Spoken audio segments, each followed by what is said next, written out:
Nyakwara Mugiajuang machiegni twak marwa mokwongo kinyi makawuono matai nyinga Joyce Oduora.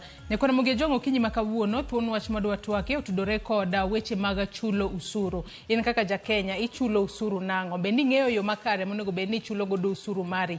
Nyaka sani wanyalo bedo ni wachulo usuru e gik mopogore opogore ma watimo. Bedni kidhi e duka kacha kinyiewo gimoro to nitiere usuru michulo kanyo. Nitiere usuru ma seche moko ka in jago machamo sara dwe ka dwe. Bende nitiere usuru ma ing'adi kanyo. Kata kamano, wantiere kod usuru mano ma iluongo kanyo ni mano ma jo Kenya duto jathoro chulo. Mano miluongo kanyo ni returns magi monego bedni ifile mano higa ka higa kata hiko menda ka hiko menda. To thothne wang'eyo ni dwe mar auchiel ema obede dwe mogika maduol machoko usuru e pacho kae. KRA ochualo ni jo Kenya thuolo mar mondo mi kochope giko mar dwe mar auchiel oyud kaka in kaka ja Kenya manitiere kod KRA pin to nego bedni ise file returns magi. Bedni ng'eyo ber mar filing returns makamago. To nego bedni itime e yo machalo nade kata lai mane monego bedni itimo godo mar mondo mi file return mari in kaka ja Kenya. In kaka individual to kopogore kod mano bende nitiere wego hala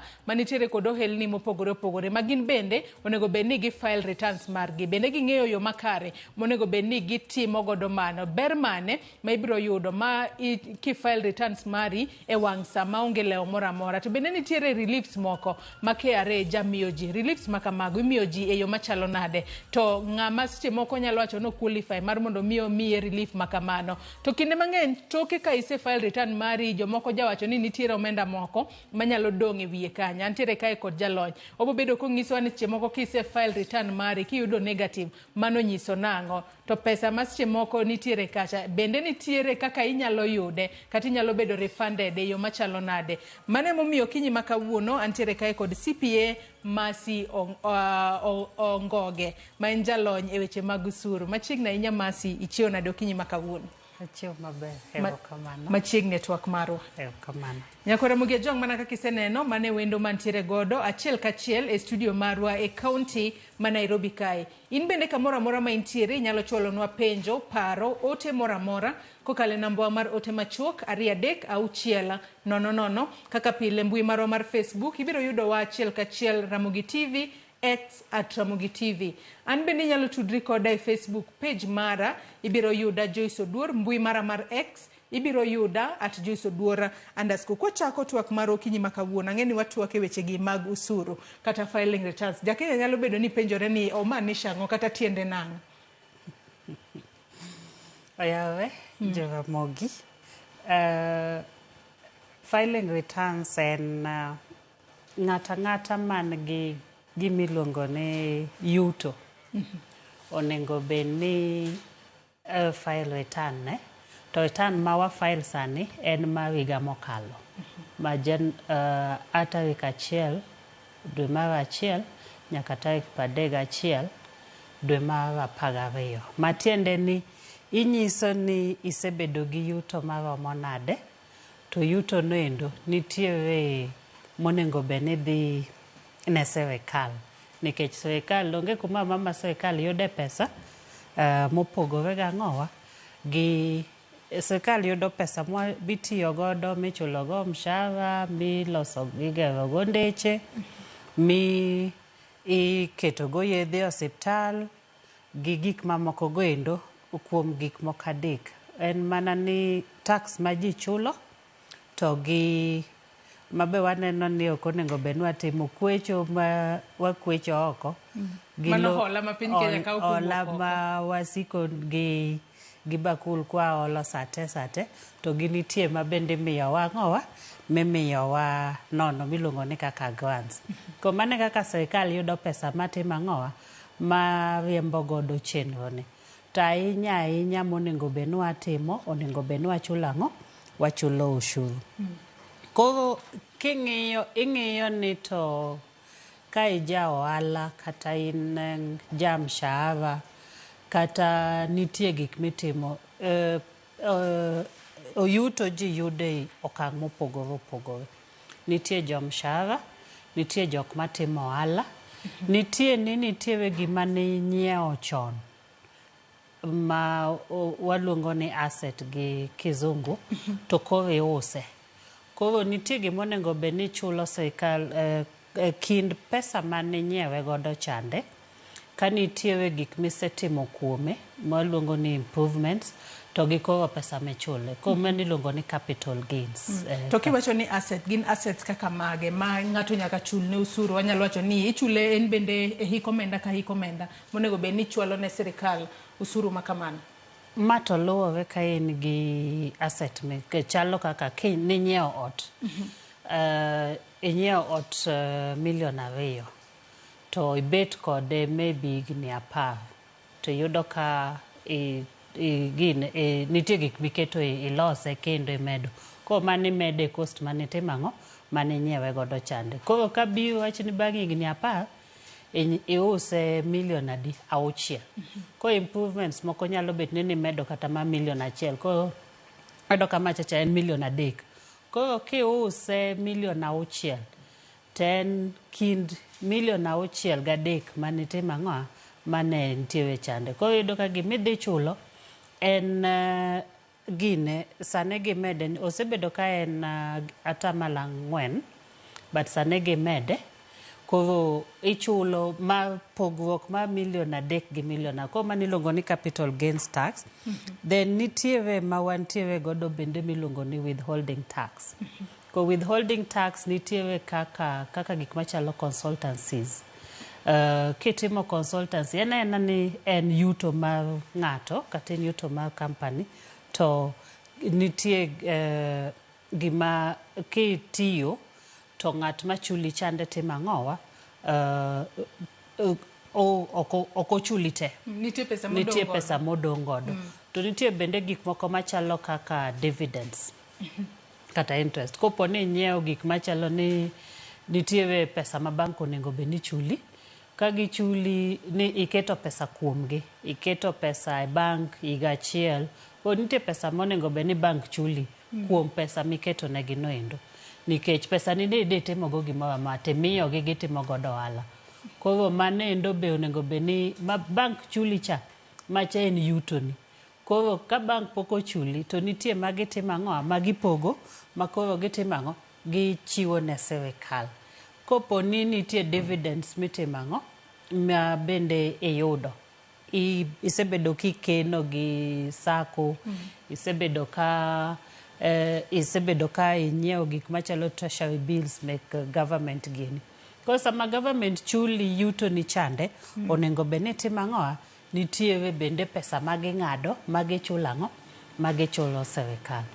Koro ushuru ichulo onego bed ni ichule gimoro amora miluongo ni yuto mar ng'ato ang'ata manitiere yuto magiyudo ang'owa e Kenya kaini. Kata ka ok in ja Kenya ka to ng'at motimo ang'owa mubedo ka timo ang'o timo business e Kenya kaini kata in ja oko. Koro mano to luwore ni king'iyo wach tax to ni isebedo kidak Kenya ka higni adi koso isebedo ka en ohala mitimo ang'owa mitime lo Kenya kaini. Wacho ni any income derived in Kenya. Kata ibed ja Kenya kata in ja Kenya to kata mari ma oko chande. To ka ok ja Kenya to mshahara mitimo ang'o miyudo ni timo ohala Kenya kaini. Koro mano monego bed ni wachule ang'o wachule tax. King'iyo kaka in ng'a ja mshahara tibo yudo ka nitie pesa ming'adi dwe ka dwe. Kin ja timo hala. Ka in ng'amichulo mshahara dwe ka dwe. To king'iyo to nitie pesa mitimo ang'owa, nitie pesa ma ing'adi. Mano mar VAT. Kose pay. Pay as you earn. Pay as you earn. Koro pesa ming'adi ni ema dhi ang'owa, ema dhi e government, ema dhi e gine, ema dhi ichulo tax government. Koro king'iyo kaka wa file returns ting'iyo ni nitiere nyalo bet ni in kaka sani nitiere pay ming'adi to nyalo bet ni nitiere bende ohala moko mitimo ang'o miloko. Kata kapok wadonje kar ohala kanyo, ang'o momiyo en gino ma iwacho ni en gino ma nyaka ja Kenya tim higa ka higa, mano mar filing returns mare. Ang'o momiyo kin ja Kenya ng'eni thothne jogo mosechopo higni 18 kadhi malo e piny Kenya kae iwacho ni onego ibed kod KRA pin. Ang'o momiyo en wanyalo wacho ni en gino ma iwacho ni nyaka itime, like en chik moketi nyaka file returns mari higa ka higa kata hik omenda ka hik omenda? Gimomiyo i file returns nikech mokwongo nyaka government ng'e ni en gima nie chik, Income Tax Act, ne nyaka itim ang'o, nyaka ichul ang'o, nyaka ichul ushuru. Mano mokwongo. Then mar ariyo, sami file returns ni eni, iwe in ema mondo ing'ini ne yudo mshahara di ama ne yudo yuto nang'o. Koro kaka ing'iyo ni kaka in ni yudo yuto mar adi higa mokalo a January 1st to December 31st. Kasti iketo ni nayudo yuto makama ini. Iluongo ni self assessment. Koro kisetimo self assessment ni tinyiso ni an nayudo yuto machalo kama ini, omiyo onego bed nachulo ang'oa, achulo ushuru maromo kama ini. Then machielo koro bo yudo ka nikech inya yudo ka in gi yuto mopogore opogore. Koro ibo yudo ka mari mar pay as you earn ming'ade osara chande machacha to yudo kosetim ang'o, oseng'adi mosete. Koro in gima jatend ng'awo ndiki mi en gima iluongo ni P9. Koro P9 ni idhi keto, ibo yudo ka kise file P9 ni to nitie miluongo ni other sources of income, ni in gi yuto moko kendo bi chake tim ang'oa, bi chaki keto kanyendo. Koro mano endo mwaluongo ni self assessment. Ng'ato nyalo bedo ni penjore ni ang'o momiyo duol machoko osuru e pacho kae KRA, ang'o momiyo kik gi file nwa returns magwa. Kalure ni nyalo bedo ni gintiere kod nonro wa duto, ging'eyo time michulie osara, ging'eyo pesa ming'adi kaka pay. Ang'o momiyo ok gi file nwa returns na to koro imiyo jo Kenya jukumu ni kochopo e giko mar dwe mar 6 oyud kise file returns magi? Ing'eyo ni kaka lo kidhi ni file return tibo yudo ka magintiere godo samoro pogore gi kaka in data magin go. Nikech inyalo yudo ka mar peyicha mar osara cha to dhi giko dwe ka dwe. To gi moko ma inyalo bedo kata mana ni nitiere gi in gi jawala nigi yuto moko ma kaka sani eni idwa ni kichako higa sami ng'ado license ni chande to nego bed ni nitiere bende ushuru michulo ang'o, michulo sirkal. To samoro nitiere kore ka moko mitimo ang'o miyudo. Nitie yuto moko manyalo bedo ni yudo mopogore gi gima KRA notimo ang'o, no nitiere godo e ang'owa e system gi. Koro idwaro ni mondo in iwuon ka gik in fact jiparo ga ni filing return ni timo mana dwe mar 6 kende. Inyalo file return ni samoro amora from dwe mar 1 to dwe mar 6. Nikech jo Kenya ohero last minute rush, jomoko rito ma tarik 31 dwe ni eka koro gimanyo kaka ginyalo file returns. Onego bed ni inyalo file return nikech file return ma higa mokalo. Koro gima nyalo moni onge kopo ni in gi ing'eyo ni mae gima natimo, mae gi yuto na, tinyalo timo ang'o, inyalo file return. Gimachielo ma filing return konyo godo en ni omiyo KRA ma jok machoko ushuru piny kaeni ng'eyo jok mok tim ang'o, jok mok chul tax, mok chul ushuru. Nikech ng'ata ma jegni 18 gimidwaro ni mondo ibed gi pin. Okisebedo gi pin ni koro KRA bo ng'iyo ni to wan gi ji adi man gi pin, to ji adi manotimo ang'owa, manodwoko manyiso wa ni magi emanosetimo ang'o, osebedo yuto negi. Gimachielo kendo ma filing return timo en ni omiyo ing'eyo kata ni yuto ni eni adi mwatimo ang'o, ma jo Kenya adi mae ni nwayudo ni ne mae pay income tax, moko gi wayudo moa kumachielo kamae. Koro luwore gande nikech iwacho ni nitiere dhano kaka in man mawuotho to be nitiere companies what we call a legal person. Ki register company mitimo godo biashara en kaka chik chalo ni en ang'owa en ng'at monego bedni timo gigene kien. Mok ni nyaka ang' time ba an ema ng'atime awuon gi an ema tim koka ng'e nang'owa. Koro mano endo bitimo ang'owa gin bende gitimo ang'o I file negi returns. To koro kiwacho kar company kacha kata jogo mantiere kod ohala nikech yudo ka nitiere jogo mantiere kod ohala to en kaka onyalo bedo ni entiere kod tije ma ichule osara mano dwe ka dwe ka nying'ade pay ma kochopo e giko mar higa to nego bedno file returns mane kaka kien to entiere kod ohala koni.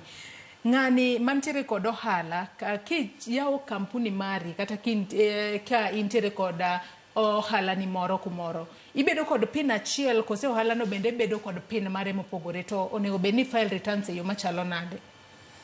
Koro kaka dwarore onego bedni ohala nigi pin ne nikech ohala en ng'at mopogore kodi to nitiere matindo tindo mwaluongo sole proprietorship ma en mar ng'at achiel. Koro mano tinyalo yudo ka ng'ato timo ang'owa tiyo gi gine but onego bedni ji timo ang'owa onego bedni ng'ato ka en company to ng'ato ka ng'ato company nigi pin ne imbe kaka in ng'at magine imbe in gang'owa in gi pin ne koro ki file return tibo file mari nikech king'iyo ka in gi biashara to nitie gima biashara timo ang'o imbe kaka in wuon biashara kama kaka in ng'at mano invest nitie gima biashara chuli mamano ibo kawo bedo part of ang'owa income ni. Koro sami file return timedo kuom mari mane yudo mar osara ni chande to gi mari mar ang'o mar ohala ni ni bende timo ang'owa imede. Koro iwacho ni mae ni kaka an Masi higa mokalo mane ng'aka ochula en makama to mayudo ka an gi moko machalo atimo ohala nayudo ohala ochula pesa makama koro mane part of mshacha kano poni an gi ute ma ji okombo mabe kapoko gine ute ma ji okombo nieni onego bedni ichulo nitiere ma 7.5% ma on gross miyudo.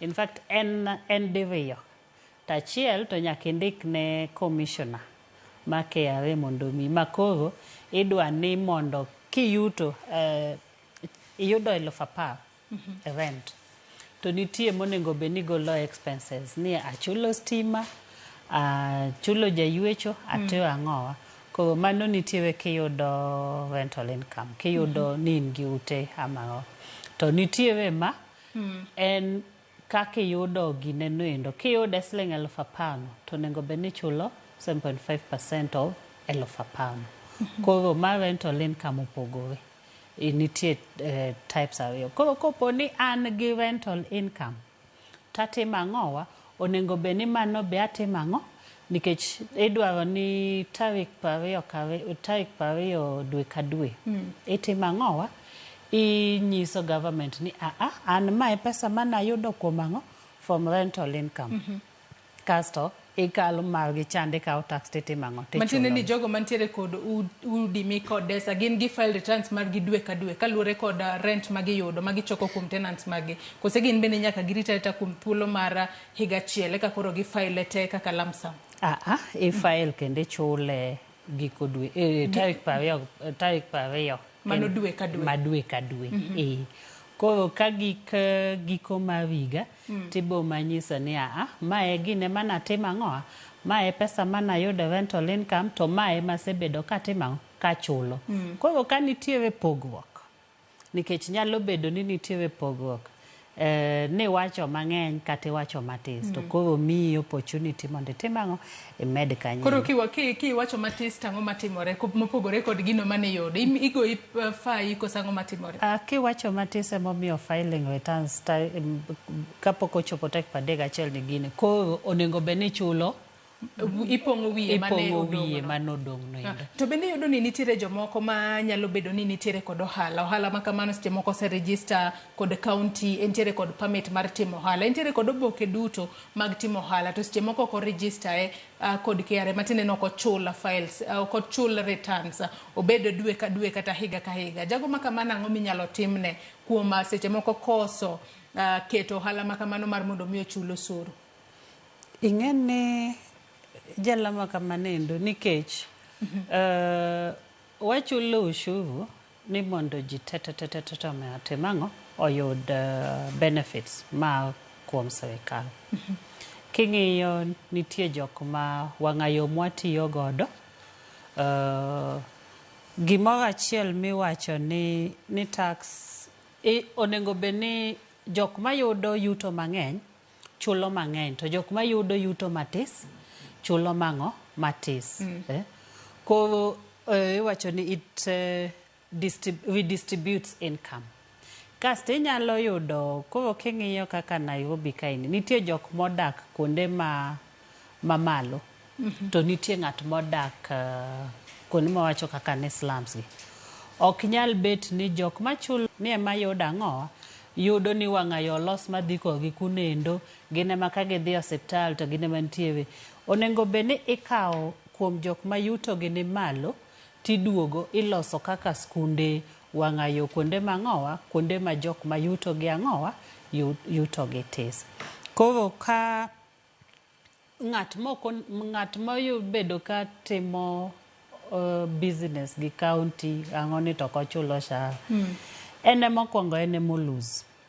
Nikech king'iyo kaka VAT mwaluongo ni value added ichulo gik goods and services mwagine. Koro kabiro hivi anyiewo awach ni kalama mang'owa mana adhi timo ang'owa mana adhi tero ne county services to in onego bed ni ichaja gimiluongo ni value added tax VAT at 16%. Koro kasenyiewe to sama tere chande tambe amedo ang'owa amedo margin na to kasemedo margin na tadhi chulo ang'o adhi charge ng'acha chande value added tax. Koro ing'eni ka aonge gi pin kata masani be tek ndi mondo itim ohala kionge gi pin. Tek ndi mane gima mokwongo masami timo evaluation ting'iyo. Then atimo ang'owa dhi gine ni ane madhi timo ang'o ane madhi lose kaka johala nikech an nachulo VAT kuma nanyiepe tan to katimo ang'o ok acharge VAT nendo. Nitie gimiluongo ni input tax and output tax VAT ka. Matiende ni VAT monengo be nachulo en pogruok kuom gima natimo ang'o ayudo to gima nachulo chande. Mane ma johala mang'eny ok timo ang'o okia ni yudo kidhi e dukni e piny kaeni to ng'ato nyisi ni ka amiyi receipt to bei en kama to kok amiyi receipt ma VAT to bei ang'o to bei tis. Koro ing'eyo ni okay gima adhi golo ofuku na kok omiya receipt to tis. To ka in johala ni ok in the final consumer to in emitimo ang'o in emilal. To koro sani be tek ahinya ni mondo bed ni ng'ato nyalo timo ang'o nyalo timo biashara ma kionge gi pin nikech gimidwaro mokwongo en ni nyaka ibed gang'o gi pin. Onge kaka inyal chuli gi pes jopiny ma ng'ato timo ang'o ochulo tax to ni ito koro idwa ni mondo kik itim ang'o kik ichul tax. Mano tek ndi nikech sani eni nitie gimiluongo ni tax compliance certificate TCC. Kapok itimo ohala moro amora manendo ni to be ka in ja ohala wadwa ng'eyo ni to be itimo ang'o be itimo be ichulo osara koso in iyudo services me government ginegi nono. Koro sani tek ndi mondo bed ni ok chul ushuru. To be okete ni kapok nitie jok ma oyiew ni withholding agents ma kitimo ohala kaka gi government agencies to gin ga withholding agents ni kapok achuli to nitie moro ma I retain ma aoro ne government directly. Koro ka ng'idhi e tax portal ni tibo yudo ka gima miyi ni en tax certificate, withholding tax certificate. Ni imiya goods worth mag 1,100 kasti keto VAT ma 16%. Koro VAT ni en 16,000 shillings. Koro 16,000 shillings ni nitie part ma government wacho ni sani ni kapok achuli ta withhold. Koro 16,000 ni abo chuli mari mar 1,100 cha kasto 3% mar 16% cha a withhold ta oro ne government directly. Kase ove directly to gima mi iluongo ni withholding tax certificate. So in kedhi e portal ni ma KRA tibo yudo ka mogine cha oseketi. Koro in file mana difference 16,000 chande ibo ma file ana se file mana dong godo chande ma oro ne KRA. Koro in ibo ma file the difference. Koro ka oponi itamori ni ok ichul tibo yudo ka ibo ng'eyi nikech ana se oro ne KRA ni mae withholding tax mana timang'o agolo kuomi to in to ok ichulo mari chande. Koro ng'eyo emomiyo sani ing'eyo godo johala mang'eny malich ma ok timang'o ma ok osebedo ka timang'o ma paro ni gini nikech kidhi to KRA nigi information no ni timo biashara gi county government, ni timo gi NGO ni supply buge, ni timo kama ni mano nego be ni ichulo 16,000 cha. To kichulo matiende ni onge ng'ama nyalo kwepo chenro makamano. KRA nitiere kod nonro mag jite. Sani ni nyaka thoth ji kata in ng'at mantiere e gweng' ipod ichulo tax nikech kidhi e duka king'iyo receipt tinde kata gweng' nitiere supermarkets matindo tindo gi. Kidhi ng'iyo receipt chande tibo yudo ka giminyiewo ni nitie gimondik piny kanyendo ni VAT. Matiende ni VAT no ng'ani luongo ni en a collection agent. Kose kawo VAT no to tero nang'o? Otero ne government. To ka wadhi mbele kod twak marwa masi nyaka sani koro wang'e ni kaluwore ni wantiere dwe mar 6 jo Kenya nyalo bedo ni rito dwe mar 6 ni kosechopo eka koro gi KRA bende jalando moko bende gioro ne kata ji email ka iparo ni nonego be ni file returns mari. Ng'ato nyalo file returns mari yo machal nade kata process mane monego be ni luwo. To nitiere jogo manyalo bedo ni gikia kaka onego be ni gitimo mar mondo mi gi file returns man nikech oyudo ni nitiere jogo mantiere kod pin to seche moko gionge yuto mora gin gi file return mane to jogo mantiere kod yuto gitimo nang'o mar mondo mi at the end of the day gi file return mar gi yo makare mondo KRA skik go gi kata fai mora kuom kwepo filing returns e wang'sa. Koro mokwongo wachako ne sani ng'ato ka ng'ato nego be ni bedo gi pin nikech kata kidhi yawo bank account to gidwaro ang'o? Gidwaro pin number. Ka in gi nyathi masomo madhi e mbalariany sani dwaro ni kitimo kikwayo help to nyaka itim ang'o? Nyaka ibed gi pin. Koro ng'ata kichopo jahigni 18 kapok itimo gimoro to nyaka ibed gi kitambulisho kasto ibed gi pin. Koro nitie ng'at manyalo bedo ni onge gi yuto ni in January to January ni onge giminyalo wacho ni tim ang'o ni intiere gi yuto ma to kionge gi yuto to nitie gimwaluongo ni nil returns. Koro ifile gimiluongo ni nil returns ni dhi keto ni an higa mokalo higa 2023 ne onge gimanyalo wacho nang'o ne an gi yuto. Maybe ina ng'at mapuro dala kuchocho to mana miyudo gi en mana mang'o michamo. Koro nyaka itim ang'o?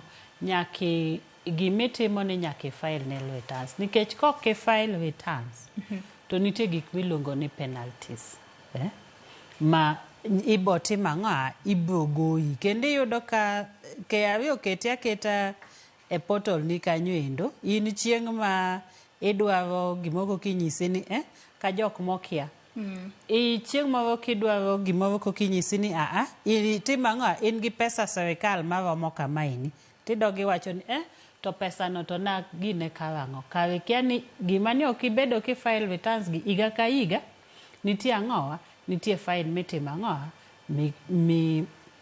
migoyi kasto fine nieni chako timo ang'o chako nyuolo penalties nikech kok ichule to nitie kaka onego bed ni timo ang'o ichulo nitie kendo nyuola momonyuolo ni nonego bed na chule 10,000 to kachule koro ka ok achule ni to nitie ma onego bed ni timo ang'o ma serikal chalo ni goya ni mondo medo ewi mano higa ka higa koro kanyalore to dwaro ni higa ka higa ng'ato ka ng'ato timo ang'owa file return ne kapok in gi thuolo maduong' malich January thoth jo Kenya we mana ni filing returns ni en tarik 3 kokibo yudo ka romo tarik 25 to ji tete ringo nang'owa poko timo ang'o poko file return ne in gi thuolo tarik 1 dwe mar 1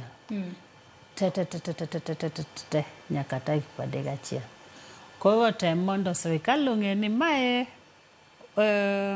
yuto na tete kuom yuto mwasemedo go te ni an ondika mae mane mshacha ma jatenda ng'aondika omiya gimiluongo ni P9 nitie ohala matimo mae mana yudo kuom ang'o kuom ohala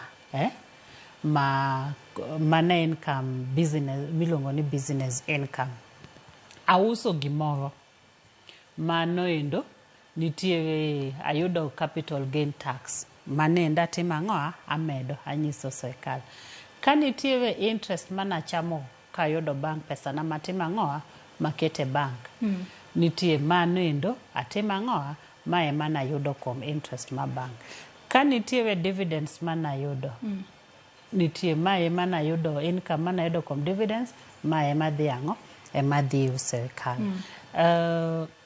asewacho kitimo ohala koro manende kaka monego bed natimo ang'o agine file kanyiso government ni mae mane yuto na tete to mae masetimo ang'o mae masechulo to nyalo bet ni nitie pogruok koro pogruok ni atemo mondo atim ang'o achule adwa ni mak na paro no gi kanyo wakaw yueyo marwa mokwongo kwa duogo bendi bedo kinyisowa ni wang'e ni e piny Kenya kae wantiere kod tax relief kaachiel kod refunds manyalo bedo godo gintie mage to seche moko ki file returns mari tiyudo ni KRA nitiere kod pesano be inyalo yude kose pesano dhi mana aisulo mage moko kuom penjo mibo bedo kidwokonwa bang' yueyo mwakaw gi sani nyaka Ramogi Ojwang' kik idhi mabor.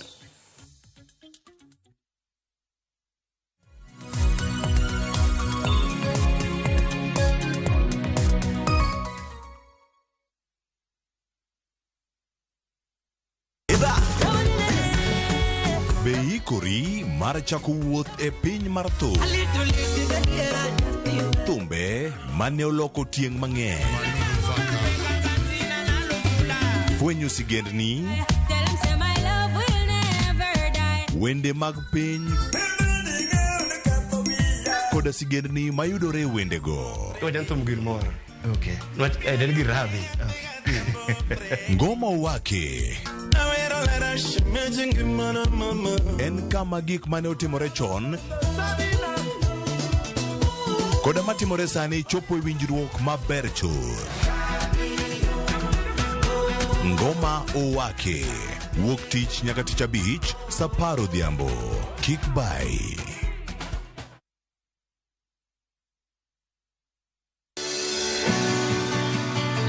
Donje chuny pur kama kodhi ka kodhi nyiso sigande kendo keyo ka keyo en nyasi. Eka chiel kao mananas 14,000 nyaka 18,000. Tiyo matek kelo nyak maber.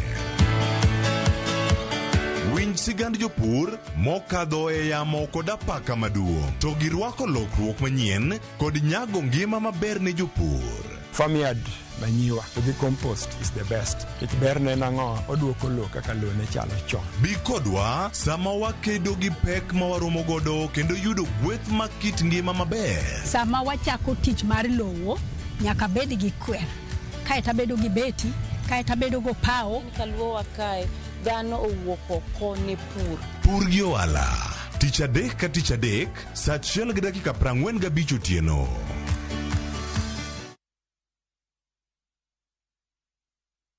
Nyakwar Ramogi ne gin ji ma humbgi ne lach. Kane giloso, oganda ne chiko itgi. Bende kama ne gikalie, weche ne dong' matho. Nuna nigo kot kamoro kachacha nogoyo. Asama dwa wache to go kot to jibiro tek. Noero sort out dispute. Kata kamano, oganda osepenjo ni gin kanye. To gitimo ang'o? To mosenindo, anyuola gi paro gi nade? Igni mose kalo ne gin jok ma ideo, to kata mana sigand gi bende ne wuoro. Gisani awuok oko mar manyo gi kata mana anyuola margi mondo wami mathoth kama gintiere to kod gino ma gitimo. Riuri kod Walter Nyambaga ka okelo ni chenro mar gin kanye. Tich Ang'wen saa 3 otieno. Kik bai.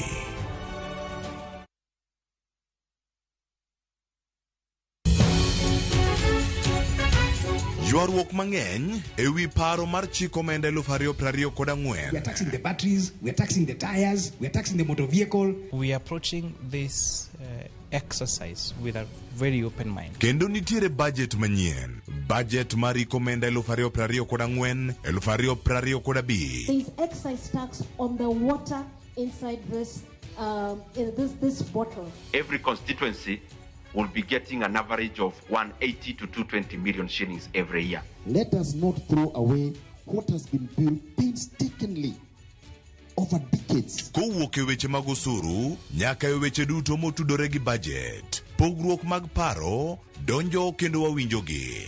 Mae momiyo Royal Media Services kelo ni kuku mar wach. Chieng' tich adek tarik 5 dwe mar 6 kochakore saa 12 odhiambo nyaka saa 4 otieno. Kik bai.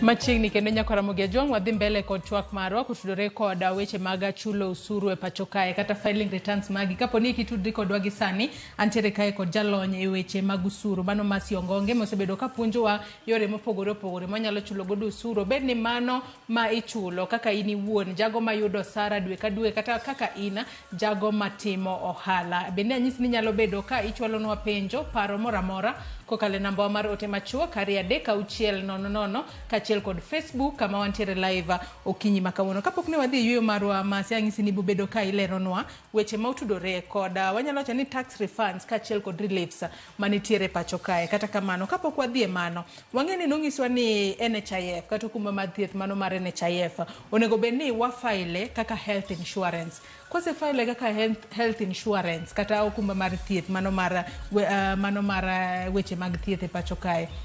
Pesa mag filing makamano kwa se file obi konyo weyo machalo nango kose wabedo kwa yudo pesa makamago kendo.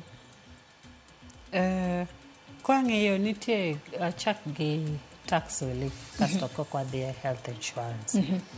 Ko tax relief en ni onengo beni oduoko piny pesa ma ichulo kaka ushuru.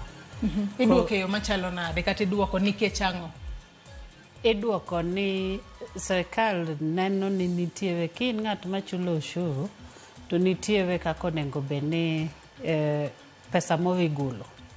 Kaka kidhie payslip ni tibo yudo ni nitie gimondik ni relief, personal relief ma igole kapok igole kapok otimo ang'oa kapok ong'adi tax. Koro pesa motimo ang'oa mi ng'adi tax cha edo ka dok piny koro timo ang'o ichulo tax matin. Mi ng'ade pei kacha kose mi ng'ado kanyo dok piny kose mane ma dok piny? Mi ng'ade pei chande. King'iyo payslip ni tibo yudo ka in gi osara kasto kanyo endo to gigolo relief chande. Kapok wadhi kata mabor, Masi, adwa ni leno ni seche moko ng'ama en eligible mayudo tax relief. Kaloni ni kata katiyo kod ranyisi an pok aneno ga tax relief mora mora. Ng'ama imiyo tax relief kata ng'ama qualify mar mondo miyo mi tax relief? Personal relief to nengo beni ng'ata man gi payslip yudo. Ang'o ming'iyo kapok omiyi personal relief no? Sani en kati yude bang' thuolo maromo nade? Personal relief ng'ata man gi payslip onego beni yudo ma en 2,400 e dwe ka dwe. 2,400 mano relief mawuok e pay ma ng'ato onego beni yudo dwe ka dwe. Onego beni yudo. Koro relief moko apart from personal relief nitie insurance relief. Ko insurance relief ni eni personal relief no ng'ato nyalo luwo ndache nang'o mar mondo miembo yude kaloro ni mano en pesa ma koko ng'adi to nyalo donjo fuki ba konyi e yo moro amora. En ni okonyi nikech yudo kodwoko piny ushuru mitimo michulo. Koro matiende ni osedonjo ang'o? Osedonjo osarani matiende osedonjo ofukoni. Koro apart from personal relief ma en 2,400 dwe ka dwe. Dwe ka dwe. Kapok wadhi mabor Masi, personal relief kanyo pod igwenya matin kata ng'eni nyaka Ramogi jang mar moko yudo osara dwe ka dwe. Onego bed ni imiyi relief no dwe ka dwe kose ing'iyo ang'o kapok omiyi personal relief no? Onge giming'iyo KRA ma nyalo amua ni wamiyi relief. Ng'ata man gi ang'owa man gi mshahara michulo mshahara. Kaka in kawuono kidhi ng'iyo payslip ni to kapok iboyudo ko gimondikri personal relief. Koro personal relief en ng'ata man gi mshahara yudo. Koro KRA ma mi personal relief no? Kose employer? En awach ni kapok ong'adi ma eni mshachi en 10,000. Kasto kanye en 10,000 ni eni nitiere 2,400 ma ing'eni onego beni wang'adi tax e 10,000 kwasegolo gine moko gi. But wadhi golo 2,400. Koro instead of chulo nikech ushuru be nitie tax bands mwaluongo ni tax bands. Makoro nitiere mokwongo 25%, 10% kamano endo. Kaka mshachi medo dhi malo e kaka ichulo ang'o? Ushuru mang'eny. Koro idhi goyi tax kwasegolo 2,400 ni 10,000 tidhi goyi tax kuom mondo goyi tax ogol tax 10,000 cha gidhi gole modong' piny ni miyudo ni koro tis moloyo kadi ni tima ng'a ogole 10,000. Koro mane ang'o? Mane personal relief. Koro matiende ni pesa no osetimi ang'o? Osedonjo ofukoni. Kani mano biwinjo maber. Ni kani chuli siling 10,000 to wadhi wagolo 2,400. Koro mani dong' 7,600. Koro 7,600 ni wadhi waketo 25%. Though amanena nachiwo example ranyisi. Wadhi wa levy 25% on it. Koro idhi yudo kotis moloyo kadi ni levy 25% ang'owa 10,000 chande. Koro matiende ni is a benefit. Mane personal relief. To penjo na pod ni KRA ema amua ni koro wati kod ranyisi ni koro dwe ni we wami Joyce personal relief, we wami ng'ane personal relief, kose ichiwe monthly, kose ichiwe higa ka higa. En gima nitiere tax law. Ok en ni KRA ma amua. KRA nose amua ni relief ni imi ang'owa imi jo Kenya duto. Ngeni KRA be chik magitiyo godo en chik motimang'o moae parliament ma iluongo ni the tax act. Koro mano nitiere matiende ni dwe ka dwe ka ng'ato ng'iyo payslip ne nyako bed kod personal relief. Nyaki bed gi personal relief. Ma kionge personal relief no nyalo bedo ni ng'amo ndiki e tich kawo pesa ni no kose? Mano to ko idhi penjo gi ni to personal relief da nyalo dhi penjo wach personal relief. Personal relief ten ng'ata man gang'o man gi mshahara moko gi nitie reliefs moko ma nyalo bedo ni sama in gang'o ni nitie kaka ka in gi insurance. Awach ni kawuono ing'ado life insurance kata mar somo ne nyathini, then machielo en health insurance kaka mar NHIF gini gwendo. Koro ka in gi insurance, adek mwawacho gini, ni in gi life insurance, ikawo insurance kuom ngimani, or ikawo education, insurance ma puonjo nyathini, koka mano to health insurance. Mago endo be gin gik mwaluongo ni relief. Kise gine ni titimo ang'oa, imiyi ni 15% atamalo 15 mar gik michulo. Koro kabed ni ichulo 4,000 dwe ka dwe on insurance, then 15% mar ang'oa, 15% mar 4,000 yeni. En ang'oa en relief. To kagik to en either atamalo 15 kata 60,000 ang'oa e higa. Mano en ang'oa, mano relief mimiyi kikawo. Koro ema nawawacho ni health insurance. Health insurance en ka NHIF masane wadhiye iluonge ni SHIF. Social Health Insurance Fund. Yes. Koro mane endo nego beni employers bo keto.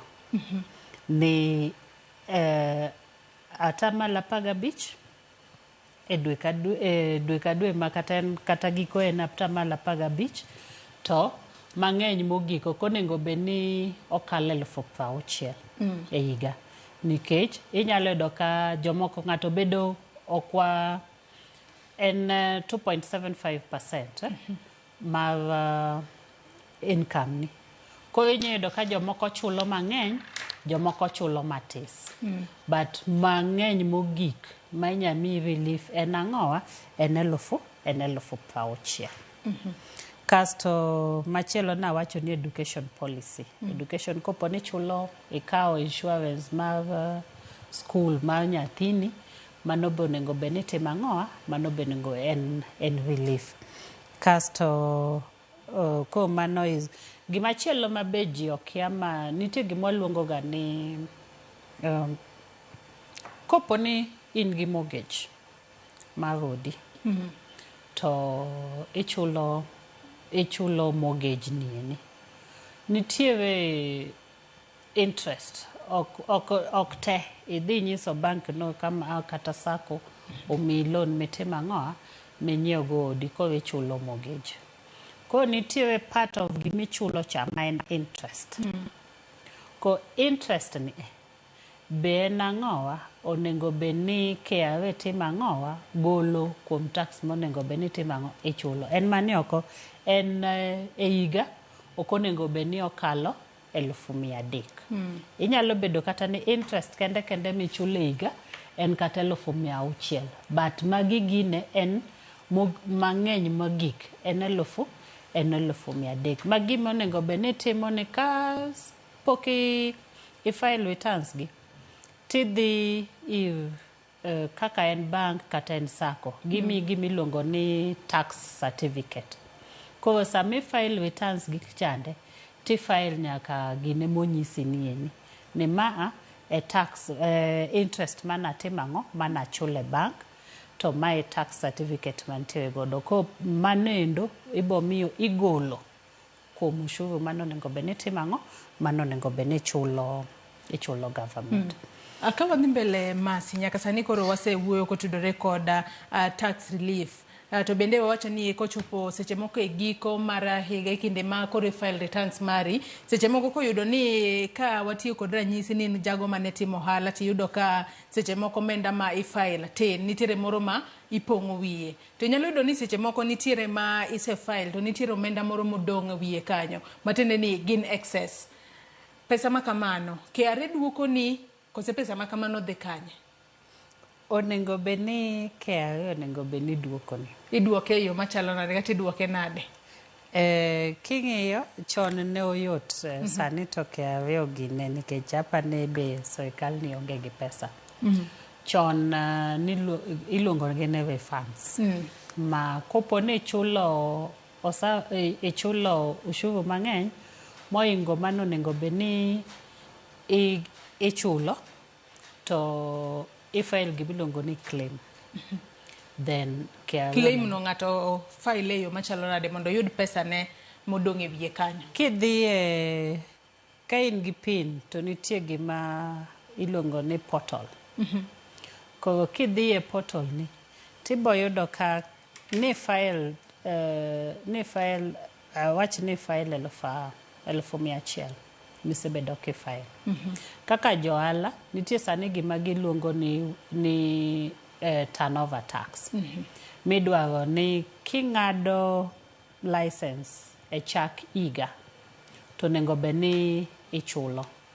Ni wacho ni an asebedo ka iga turnover na ama yuto na en 1,500.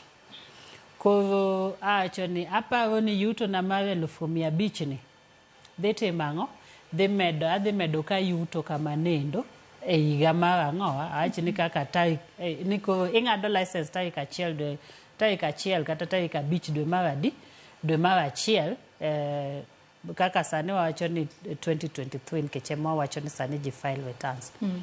Koro yuto no osebedo ka en 1,500. Koro yuto na mar siling 1,500 ni assume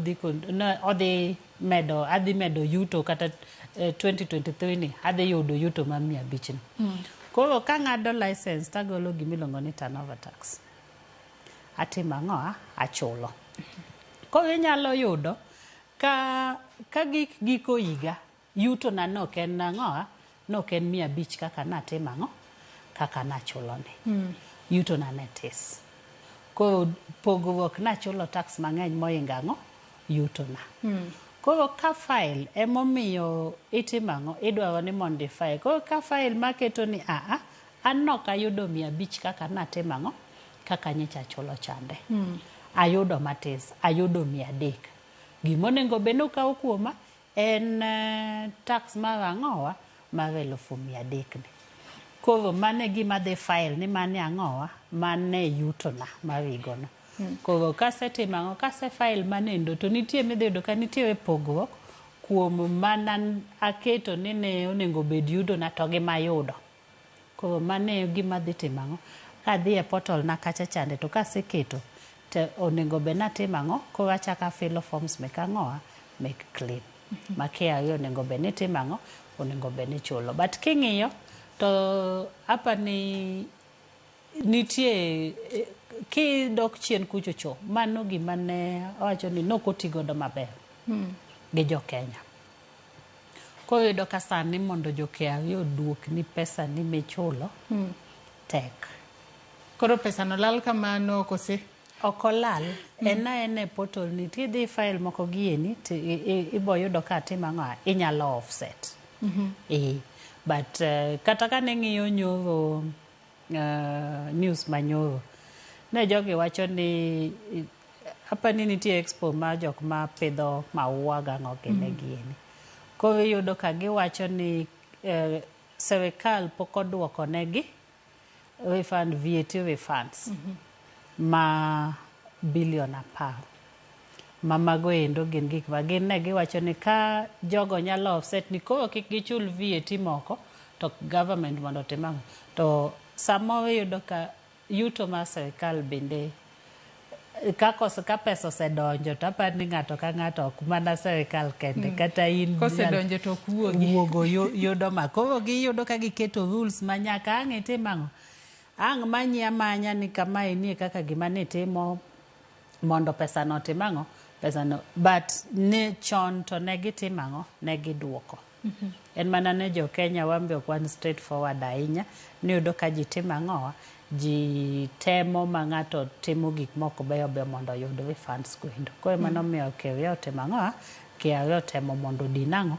Odin yuto ni mayot refunds gini. Koro sani en iyudo refunds do onego bed ni duoko ni tok yot ahinya. Yes. Aya, kar kwa dhi mbele kod twak mari nyalo yudo kwa tiyo kod ranyisi, iwacho ni nitiere thothne jogo ma yudo sara dwe ka dwe nyaka gi file returns magi ma ka higa ni onego bed ni wa file returns ma higa mokalo kochakore tarik 1 nyaka tarik 10 mano nyaka dwe mar nyaka tarik 31 dwe mar 12 mano higa mokalo. To yudo ni nitiere jogo ma nyalo bedo ni ose retire to ne gintiere kod pin margi matinde ni seche moko onge osara magi yudo dwe ka dwe. Ng'at ma kamano bende podo file return mare kose koro enotimo nango kaluwore ni pod entiere kod pin mare to nyalo bedo ni nose retire to onge kata ohala moro amora ma kendo chako timo. En pin neno koro lal kamano were kod weche mag filing kose pod onego bed no dhi mbele filing kaka nil returns. Ng'ata ng'ata nikech serikal ong'eyo ni samoro isetiyo mi retire to nitie gima pod itimo. Seche moko ka onge gimitimo to onego bed ni file nil returns. To king'iyo kata pension michuli chande nitie lump sum to gi mimiyi dwe ka dwe. To lump sum tedo ka serikal osegolo margi. Pension ni serikal osetimo osegolo margi.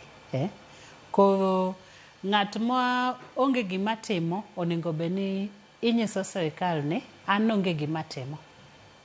Koro onge yuto mane antiere godo. Omiyo koro afile ang'o? Afile gimiluongo ne nil return.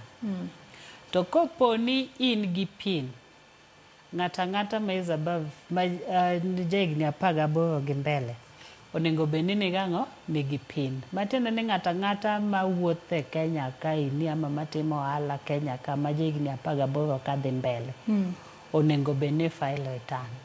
Koro file return ni inyiso serikal ni ne an gi yuto kata naonge. To ka ne an gi yuto to mae yuto mane antiere godo. To yuto ni eni mae pesa matimo ang'o machulou. To ka nopo naonge gi yuto ni ana ng'at ma ana chiemo ji miya ta timo ang'o anyalo chamo to onge gima timo ang'o amiyou nikech aonge gang'o aonge gi yuto. Koro kamane kaka en. Matiende ni kata dae ni moro mantiere dala kucha to nitiere kod pin embe koro nyako file mana nil returns. Matiende ni nyako ng'i sirikal ni anto onge gimoro amora mayudo mondo sirikal obed kod ng'eyo. Ing'eyo ni sani eni nitie gima osebedo katimore miluongo ni social transfers ma serikal chulo ga jok ma 70 years and above. To mondo iyud gini sani eni tiyo gi serikal tek nyaka itim ang'o nyaka ibed abeda gi pin. To koro kata dani ni eni onego bed ni ka in gi pin tinyiso serikal ni an aonge gang'o yuto aonge gi yuto. Emomiyo onge gima nyalo timo ang'o onge gima nyalo miyo. Isewinjo ka jatendwa ma piny wacho ni pins mantie oko ka nikech ng'ata ng'ata nigi pin ka in jahigni 18 kadhi mbele to jok machulo ushuru to tis ndi. Iyudo ka jomoko dwa keto ji ni en higa ka higa en nyathi ma pod tis otiyo koka wato ohasla koka ini. Iyudo ka giriembo mtokni madongo to higa ka higa otimo ang'o oketo ni en otimo ang'o en onge gago file nil returns. Koro niyudo ka jok matimo ang'o gima achiel kuom gima omiyo wa file returns ni serikal ng'eyo ni wasechiwo pin adi oko ka to ji adi machulo ang'o machulo tax. En $2 million wasechiwo pins maybe kata ka gin $1 million per day mantiere oko kae. To $2 million kende matimo ang'o ema file returns kata be machulo ushuru. Koro mago miyo serikal keto chenro moko. Kech king'iyo sani gima serikal timo ni giwacho ni gidwa widen the tax base. Jok machulo ushuru onego bed ni ok onego bed ni jok matis kende machulo ushuru. ni ka in gi pay slip ni kokete mang'o kokichulo ushuru ama ka jok ma ma registered for VAT ni ema chulo ushuru. To nengo beni nikech gik ma sirikal timo ng'ata timo ang'o mantiere Kenya ka benefit. Koro ka in gi yuto moro amora to nengo beni nyiso sirikal ni yuto kochuno ni yuto ni kata kitimo ohala ni tidhi timo ang'o nyaka iyud ohala profits. Nyalo bedo ni timo ohala to kitimo ang'o ok iyud ang'o ok iyudo ohala. Koro mano bi gine ni an natimo ohala higa ni to nalal. Profit onge mora mora. Onge gimoro amora matimo ang'o onge gimoro. Kana gine magolo kaka nanyiewo gigi expenses ga te ta nayudo ka ane matimo ang'o ane madhi elal. Koro mano bi nyiso sirikal ane matimo ang'o ane malal. To aneno kwadong kod daka matin kende to atieko twak mar okinyi makawuono. Mana kaka isewacho ni nitiere jomoko manyalo bedo ni gintiere kod yuto dwe ka dwe to en pod ot file mana nil return. Matinde ne ok odwa chulo usuru. Mago joma kwepo usuru. Mana kaka jatend piny nowacho ni nitiere joma thoth mantiere kod PIN to ok gichulo usuru. Matinde ni omenda ma sirikal choko pod nitiere matin. Wanyalo wacho ni consequences gin mage mag koki file returns e wang' sa intiere kod penalty to kichulo nitiere kata interest monego bed ni chulo to kichulo. Ang'o minyalo timni ma nyalo bedo ni en kuma maduong' ahinya minyalo timni kuom koso chulo usuru kata filing returns mage ahinya to e wang' sa? Ka ok file returns kata ok chulo usuru ok onego bed ni iyudo services mek government. Nitie gima sani iluongo ni tax compliance ma idwaro ni kapok itimo ohala moro amora to in gang'o in gi tax compliance. King'iyo sani eni kata yudo tich kodho giwacho ni ok en haki nitiere chapter 7 nyaka comply gi chapter 7. Chapter 7 ne dwaro ni in gi tax compliance certificate ma kopo ni ok ichulo ushuru to matiende ni piny ni ok ibitimo ohala to piny ni kata yudo tich dhi timo ang'o kata yudo tich dhi bet matek. To sani sirikal osebedo nikech nitiere jok miyudo ka gin gi siko higa ka higa en oketo nelo return nikech nitie kaka otimo ohala piny koni eni ma ok otimo ang'o. To sani eni nikech onge gima nyalo timo kata iuso na mtoka sani eni ting'e ni nyaka ang' itim ang'o idhi itim transfer NTSA kata kamibete ne NTSA portal. To NTSA portal ni nyaka iket ang'o nyaka iket PIN ni. Kiseketo PIN ni ting'e ni sirikal biro ng'iyo mana ni haya ne tim ang'o nanyiewo mtoka kuomi. To ka nyiewo mtoka kuomi ni mtoka ni ne en pesa di. To asebedo ka awacho ni mshacha pesa di. Ka nyiewo mtoka sani wacho ni kech ne wacho ni motor vehicle tax ma 2.5% ni en. Koro ki 2.5 ni wacho ni filda en milion ariyo mane gima gisebedo ka gitimo ka gichiwo example. Koro anyiewo mtoka kuomi ma milion ariyo. Tadwa wacho ni an mshacha ama yuto na higa achiel en milion achiel. Koro kidhi ng'iyo ni milion achiel mayudo wiye ni oa kanye. Nikech asewacho ni an milion achiel ema yudo. Afile returns an milion achiel mshache milion achiel yagoa e higa. Tiyudo kanyiewo matinde niya onego bedni mobiyo sani yudo ka KRA osebedo ka ndiko ne ji. Ni timo gima kama inyiewo gima kama eni. To returns mane file to nyiso ni mshachi mane yudo higa achiel ok tali.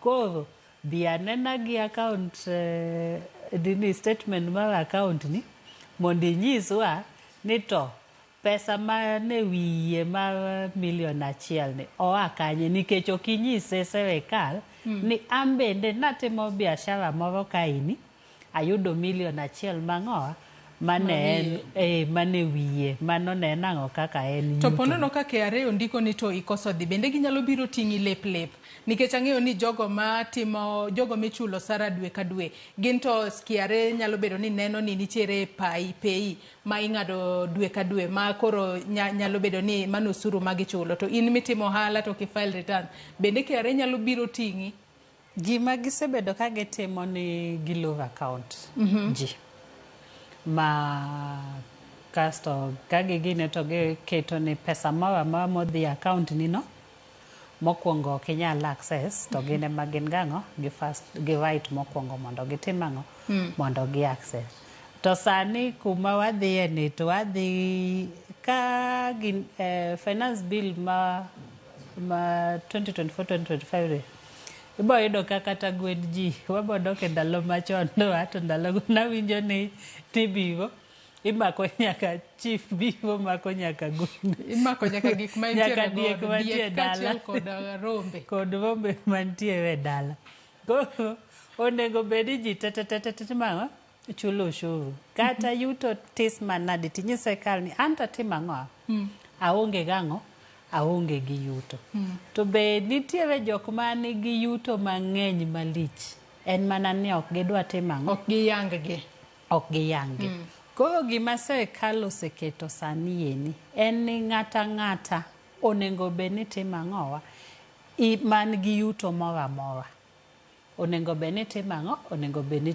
chulo usuru nikech piny king'iyo nitie jok ma be ngima gi dhi adhiya mbele gichiema pile nyithindo dhi skul to ng'ato wacho ni otimang'o oonge gi yuto sani tek ndi nikech kata kidhi kwayo help to nyaka iket pin nyathi ma kwayo help no nyaka timang'o nyaka indicate ni jonyuol timang'o jonyuol timang'o ma koki nyal timang'o inyal migi kidhi giwacho ni any government service ma kadhi mbele kaini onego bed ni utimang'o nikech sani wach pin no nyaka chon kane pin wango biwo ne ji wacho ni oko but sani gimama midwa timo nyaka ibed gi pin kata idwa mana yawo bank account nyaka ibed gi pin koro pod KRA magitemo ni finance bill ni bobedo ni